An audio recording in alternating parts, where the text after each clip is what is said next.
I was tasked with the group of role clarity for interprofessional collaboration in healthcare.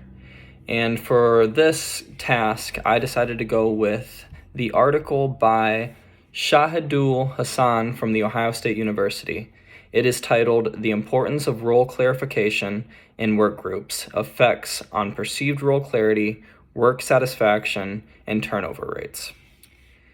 In this article, the author talks about how if you have a greater role clarification in the office, and his data is from an office and multiple offices around the country, different geographical areas, if you have that better role clarification, then not only are your workers going to be happier, but there will be less turnover as well.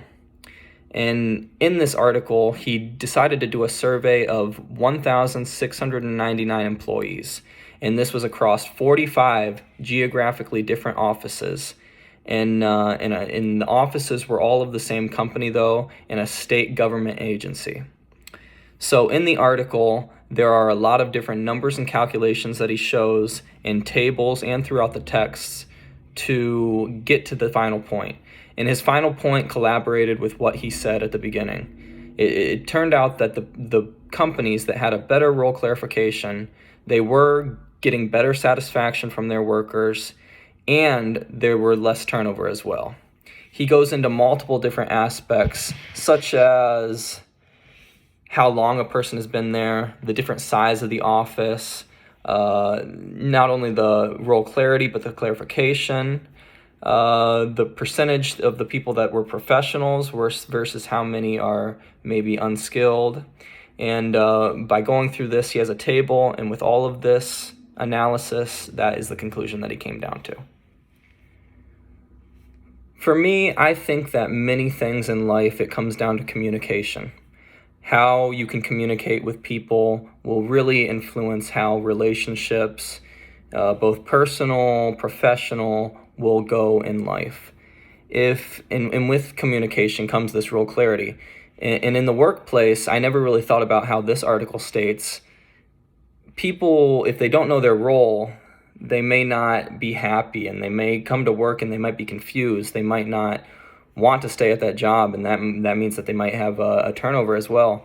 And with a lot of the COVID and everything going on, I know that finding work for a lot of places is difficult.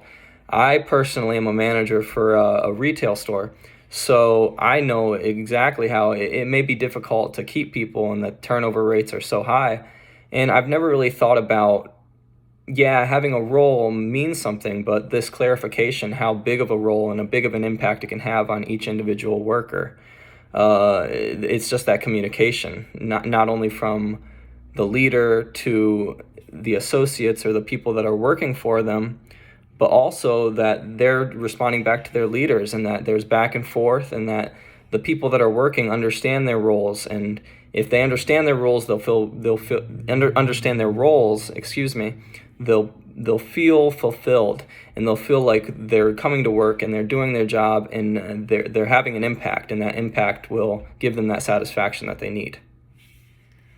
For me, in interpersonal communication and collaboration, not only through work, but in school, and just going through the article with sports as well, it really does come down to that. It's a team aspect for many things in life, and especially when you're working, or when I was in high school playing sports, if you didn't have that team aspect, if you weren't working together, then you're not going to reach the goal that you have.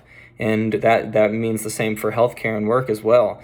If you have a goal and it's a team of people and everybody is going about it on their own way, people are going to be stepping on people's toes. There's going to be no clarity. People aren't going to know what they need to be doing, and there's going to be no cohesion to get to that final goal. It's going to be everybody working in an almost selfish way to come to this conclusion, but that isn't working. There has to be that communication. There has to be the leaders, the followers, the people who are willing to step up, the people who are willing to listen, and everybody has to listen, everybody has to talk, and everybody has to communicate. And I really think that communication is the main part of this interprofessional collaboration.